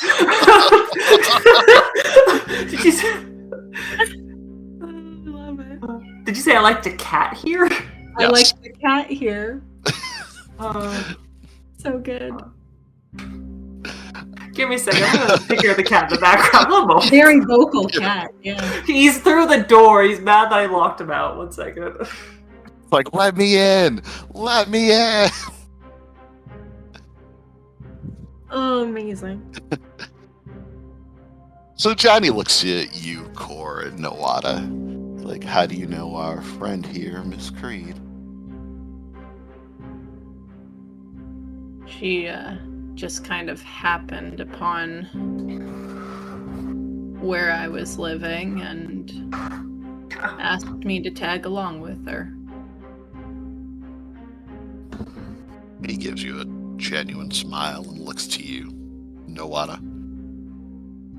Yes, we met in a previous town. She was, if memory serves, she was looking for help in finding some certain wares and whatnot, and I happened to have a few connections, and we kind of hit it off from there. He kind of smirks a little bit at the memory of how they met, circumstances. Doesn't say anything, but just kind of smirks. Seems the three of you have been a pretty tight-knit group from the looks of it. That's good to have friends around that you can trust. Speaking of trust, Johnny, is there anyone in the city we can trust, other than you, of course?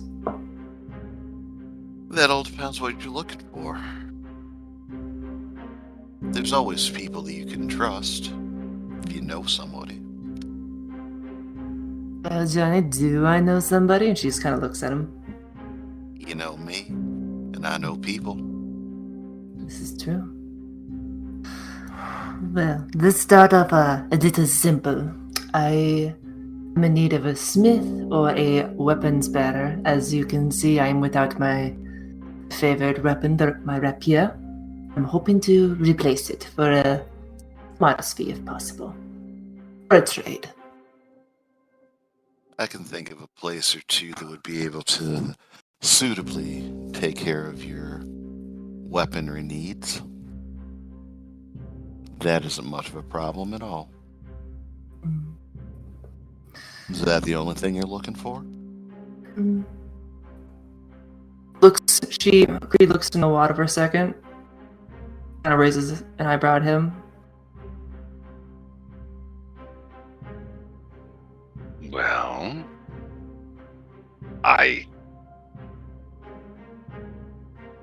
so many things.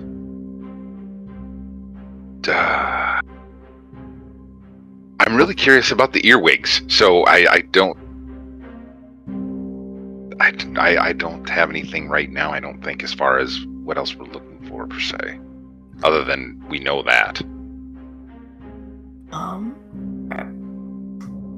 Well, Johnny, you know what? As she looks at me, I do the earwig thing. That's what I do. I do the earwig thing, and I'm like, what do we know? Johnny, there is a group of individuals in this city that recognized my companion here. Did a peculiar call sign. She kind of mimics it, points to what Johnny's doing. Or not Johnny, but Novada's doing. Do you happen to recognize that sign? I just thought you might have had an infection in your ear from what you were doing. It seemed pretty weird to me, but I wasn't going to question it. Doesn't mean anything to me. I've never seen anyone do that before. Well, if you happen to notice or come of word to it, I would happily owe you a favor.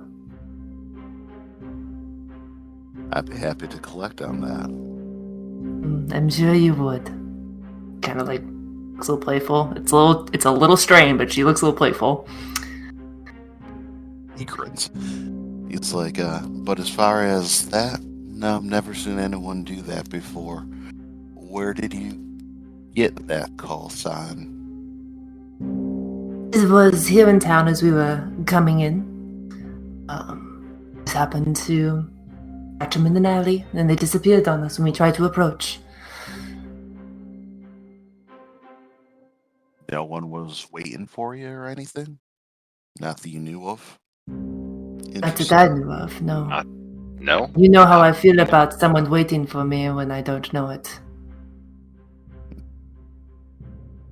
Sometimes happy surprises happen. No, I really can't answer that, but if I'm able to find something out, I will definitely let you know. I do need to leave early in the morning or late tonight, so I can always try to catch up with you guys when I get back. I have a shipment I need to deliver to Port Basilorn. I see. Go ahead. No, I was gonna try insight, but since I don't know what the shipment is, because I've seen this NPC in a while, never mind on that. So instead she said, well, if you don't mind, John, I know I'm talking your ear off, but do you know where we can find, or who is the nymph and the satyr? I was told it was a decent place, but it's the first I've heard of it.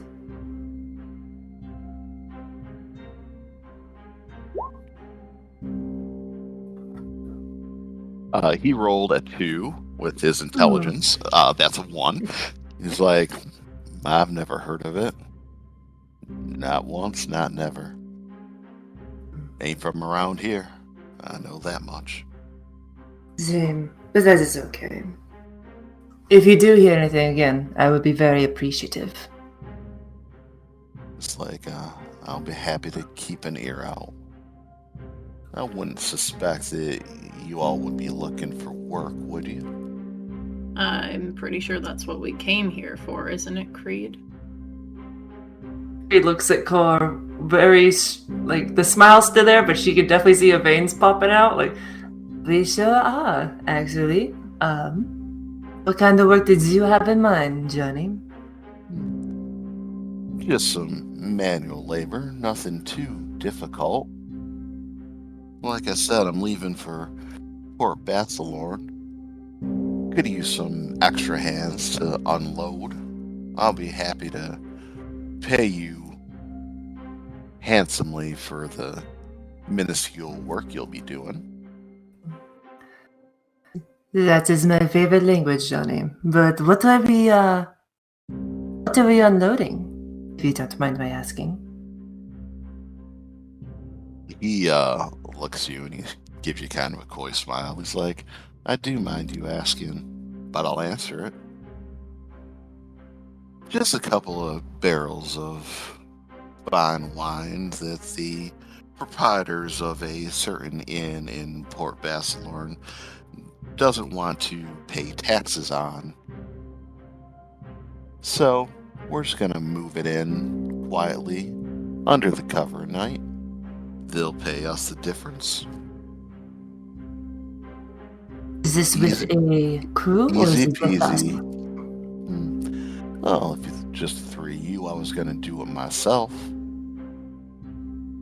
But if I can help some friends out and make some new friends along the way, I don't see that as being a problem or a bad thing. Is it possible to do an insight check of how, red flagged I am about this? Yeah, sure. Give me an insight check. Okay. At disadvantage. Great. Not great. I'm not doing good, guys. You sleep. It seems pretty legit. I say it seems legit. You're breaking the law, but it's a little law you're breaking. It's not like he's asking you to kill anybody. So there we were, killing everyone in the town. Then I start blasting. I started blasting. Johnny, you haven't steered me wrong too many times in my past careers. Can you give us a few hours to decide? I'd like to discuss with my companions here first. Make sure they are comfortable with that task. Of course. I'll tell you what.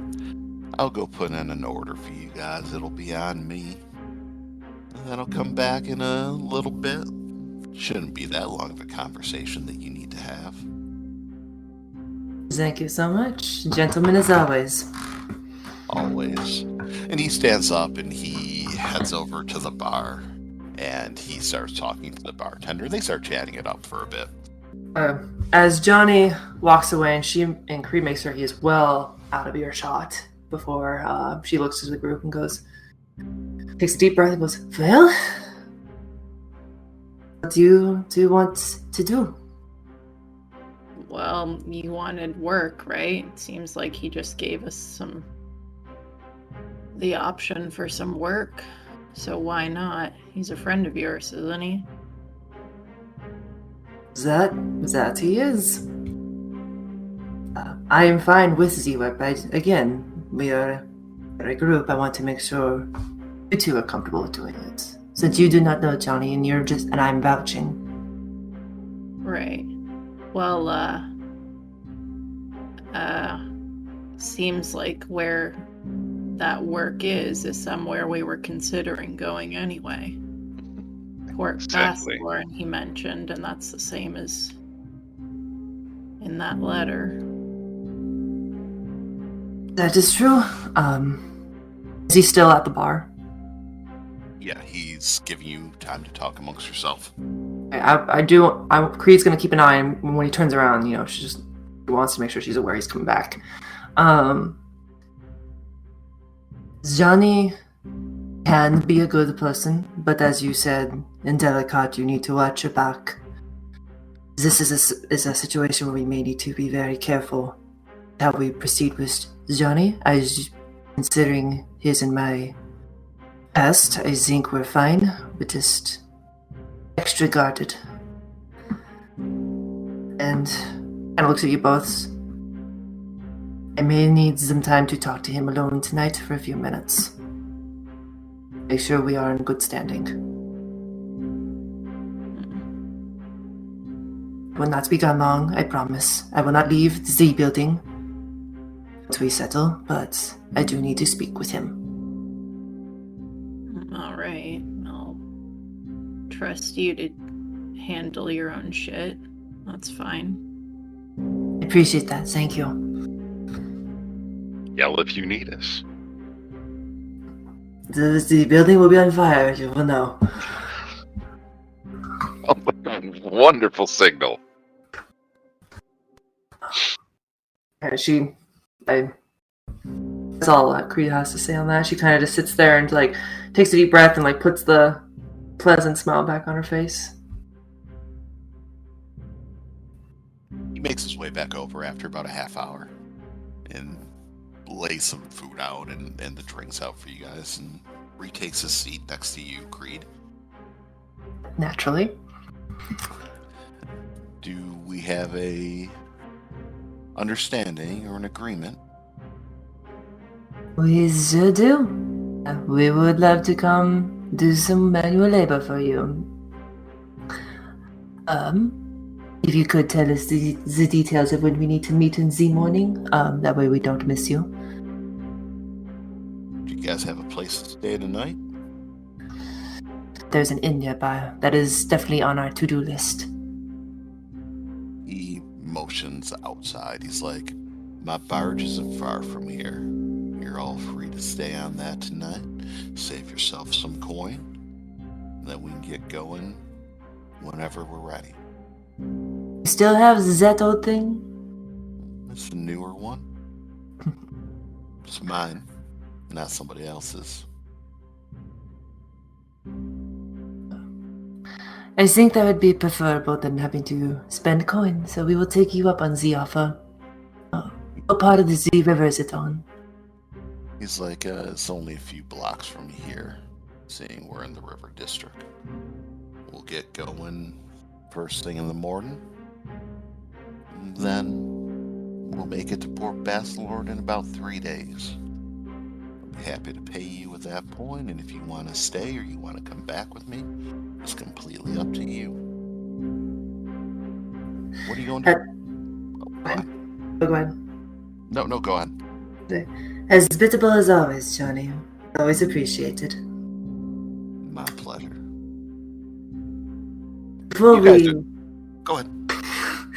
Before we go to Z-Barge this evening, we do have some places to stop in town. Can we meet you at Z-Barge later?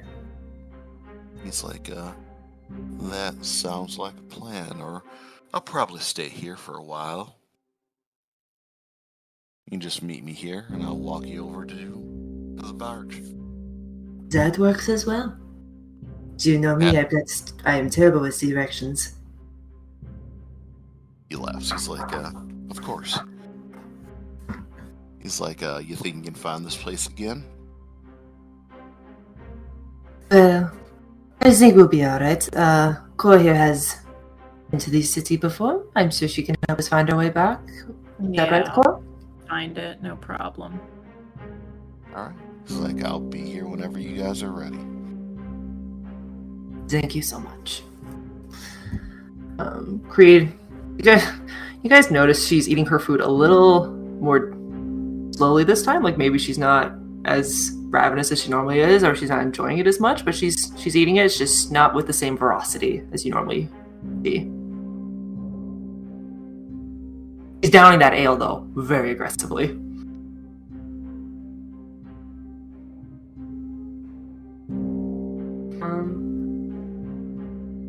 Has anyone new come into the tavern that we would make an eye of, or is anyone watching us as this goes on?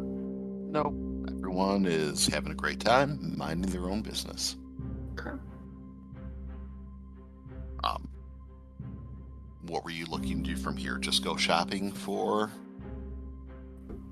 an Bree would Arabian? like to go see if she can find a smithy to or somewhere that sells weapons so she can get a replacement.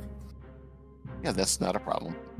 You know, for the sake of moving things along, you can just pay the normal cost of the rapier and just add it to your inventory. Okay, I don't know what that is. So while we're going through this, I'll find, then I'll take the price off. How about the other two of you?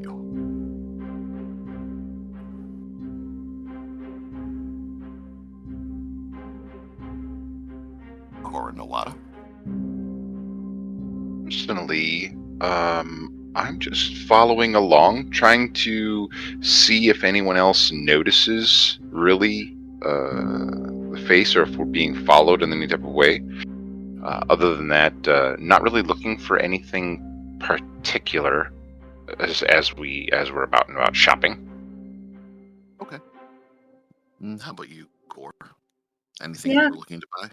No, Cora's just gonna stick close to the others and, just try and keep an eye on them and keep an eye on their surroundings. Yeah, the rest of your time here is pretty uneventful. No one really bothers you. You get jostled a bit, but you're expecting that as part of Delkot at this point. And then when you return back to the Crack Inn to catch up with Johnny, the inn definitely seems to have done a 180 in the livelihood. People aren't singing at this point. People really aren't being loud or talking amongst each other. Everyone seems kind of nervous and on edge. Most of the people that were there earlier are gone, but there definitely is one figure that stands out as a half-orc is sitting at the bar with a bottle in hand, and he's kind of just staring at people as they come in. He definitely takes note of you guys as you walk in and snarls. You see one of his tusks has been broken off. His black hair has been shaved into a mohawk and then braided down the back of his neck. There's a long scar running underneath his eye. He's got greenish tinted skin. His lip and chin look like they've been split open pretty deep before, and the scarring still remains. Can we all see him, or just Cor sees him? You all see him. No, we just came in the door? Yeah, when you guys just come back in the door to catch up with Johnny again. Reed stops in the doorway, dead stops, and just stares. And her hand is moving to her freshly bought pier. Okay. At her shortstop, I'm probably behind her. So as at her shortstop, I probably bump directly into her in absolute simply not ready for her to stop short like that, and ask, "What is it? What do you see?" She doesn't respond, but you can feel that her arm on her hand is shaking. On her weapon is shaking a little bit. You can't tell if it's fear or rage. Can I see? Do I see where her eyes are? You see, there's a half-orc at the bar who's drinking. He's staring at the door as you guys come in, and when Creed makes eye contact with him and is just staring at him, and like she kind of reaches for her weapon, he raises the bottle to his lips and he takes a swig, and he doesn't look away from you guys. She's staring at him, he's staring at her.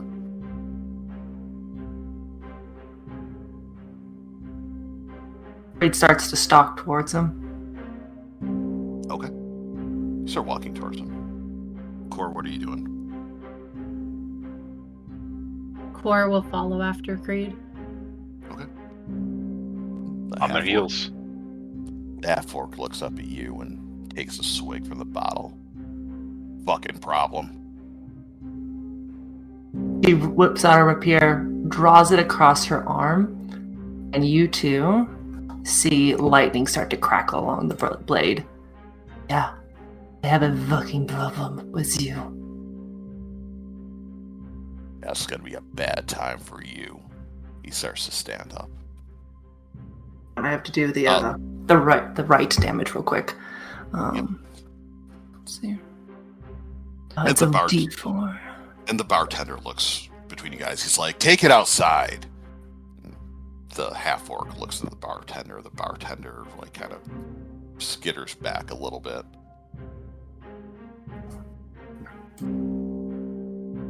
She looks to the barkeep. That is fine by me. And the blade's cracked in her side, and she gestures to him like, "Ladies first." He takes the bottle and re-grips it. Johnny walks up behind you and puts his hand on your shoulder, and he's like, I don't know what's going on here, but there ain't no reason to start fighting. She's breathing very hard. She's shaking, like the blade is shaking, like she's holding herself back. Goes, there is plenty of reason. And if you do not want to be part of it, I suggest you back up now. It's like, you don't even know who that is. What's your problem? Stop it. Oh. I very much know who this fucker is. You don't know who he is. You ain't never been here. Who is he? She shakes him off and says, are we going outside or not? Do I need to drag you out? The half-orc smirks and he looks at you. He's like, now we can do it here. And he's going to swing on you. Okay, do I need to make any sort of dex save to avoid? Let's, give me an initiative roll. Okay.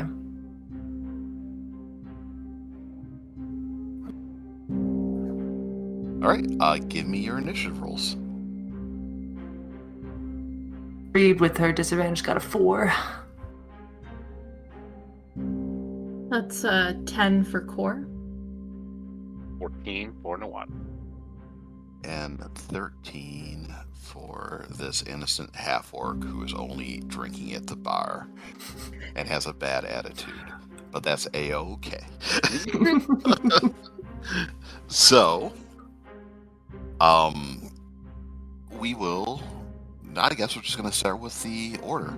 You see, like I said, he regrips the bottle. Creed is starting, and he looks like he's just going to swing the bottle at her. So, Nawada, you won initiative, so go first. If you even want to do anything. Nawada is going to stand. He's going to move directly between the two. He's going to stare the half-orc directly in the face. Johnny, I am messaging you something. Okay. Oh, secret messages. Mm-hmm. Ooh. That's the first time.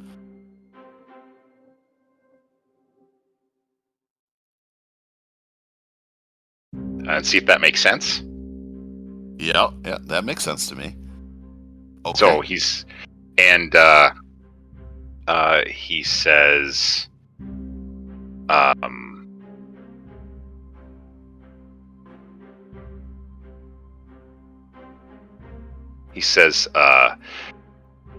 crackling with his Eldritch Blast, right, in his fingers, and he looks him square in the eye and says, make a move and you die. Okay. Give me an intimidation roll. Ooh.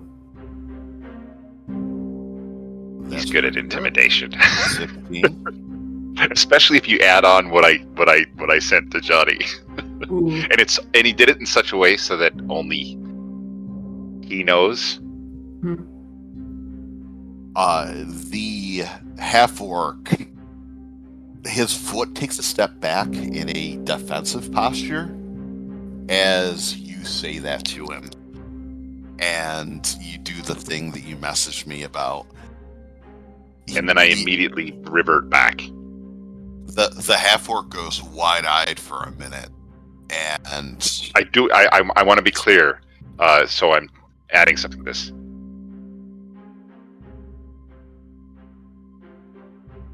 Secret messages being sent. Secret messages being sent. Secrets are lies. Yeah, that's what you're doing. You see what I'm trying to do? It's kind of like Yep, I understand. He goes wide-eyed and starts to circle away from you guys, trying to get towards the door or not be cornered in. He doesn't seem as aggressive as he was willing to be, but he isn't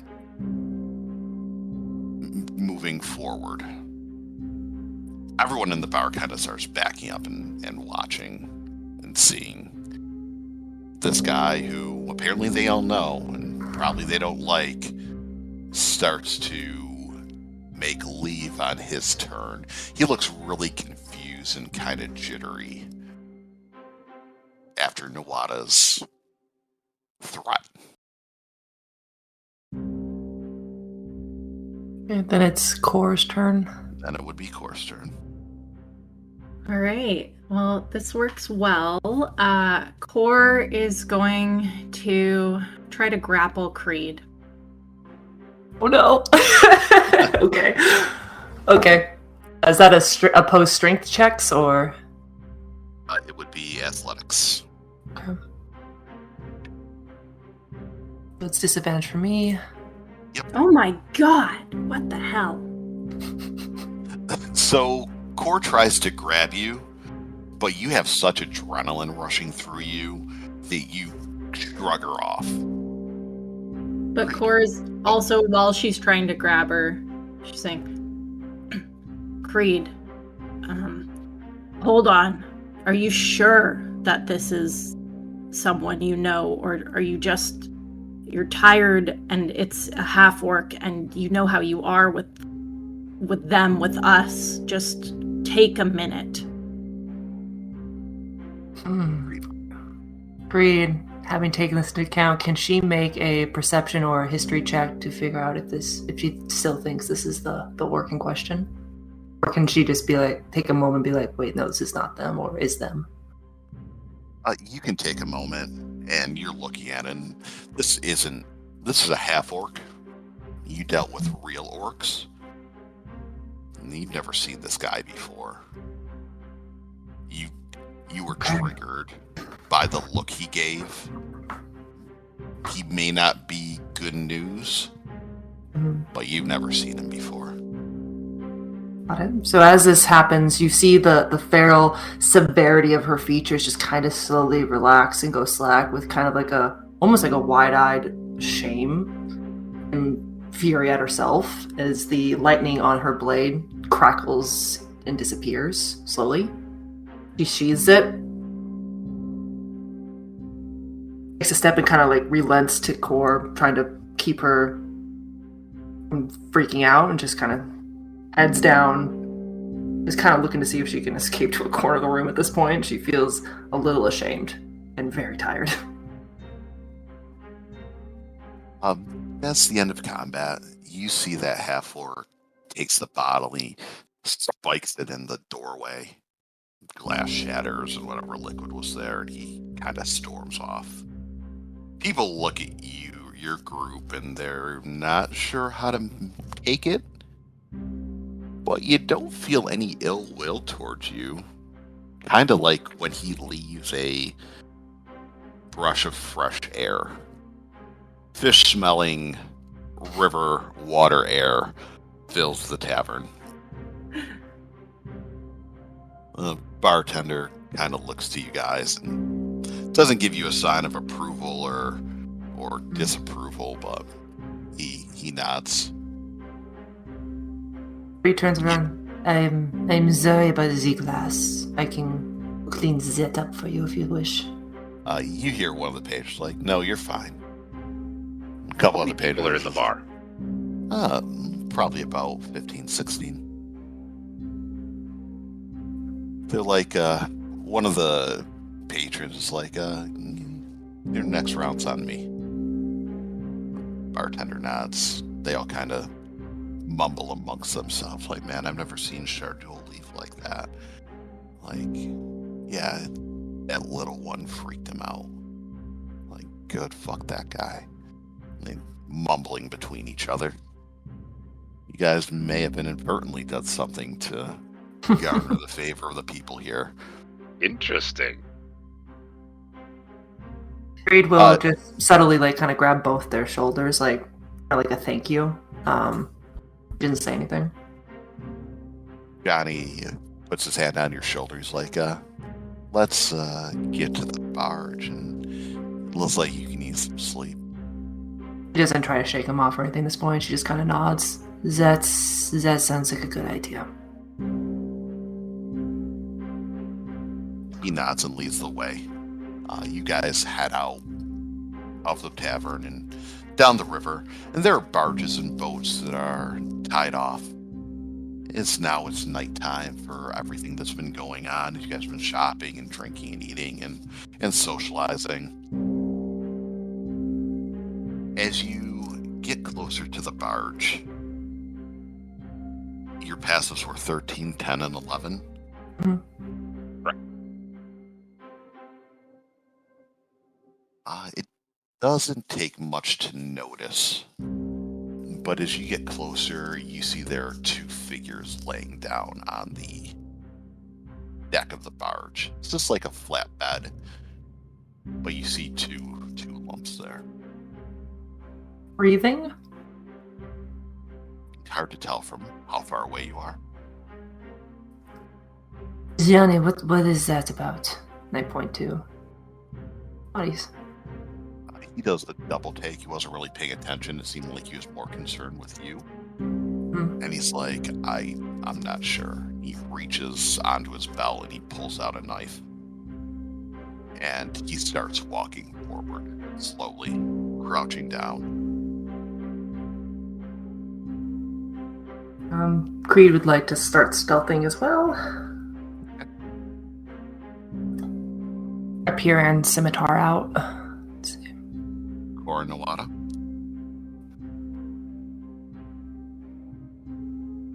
Yeah, Cor will follow suit.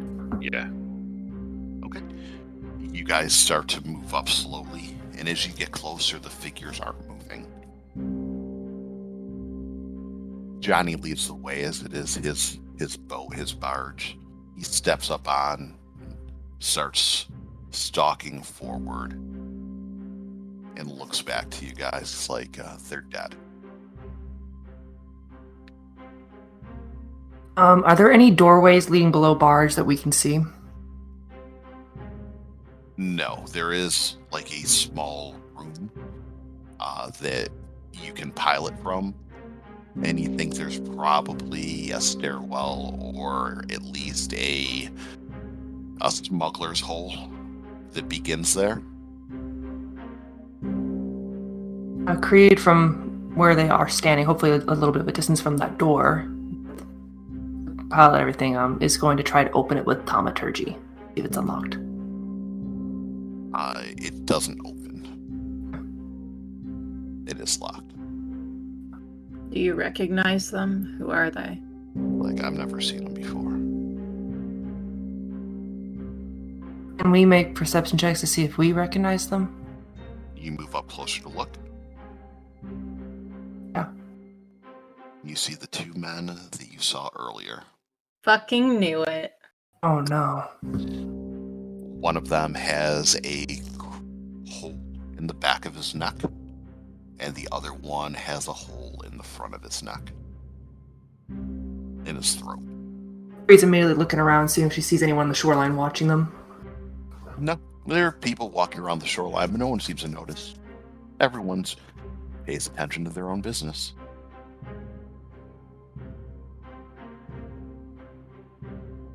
Johnny, we may need to leave sooner than tomorrow morning. I don't know. Novada, these two... These were the men, right? Yes. These are the men. Can we just pull the bodies out of sight? Yeah, you pull him around behind some barrels and stuff that he has there.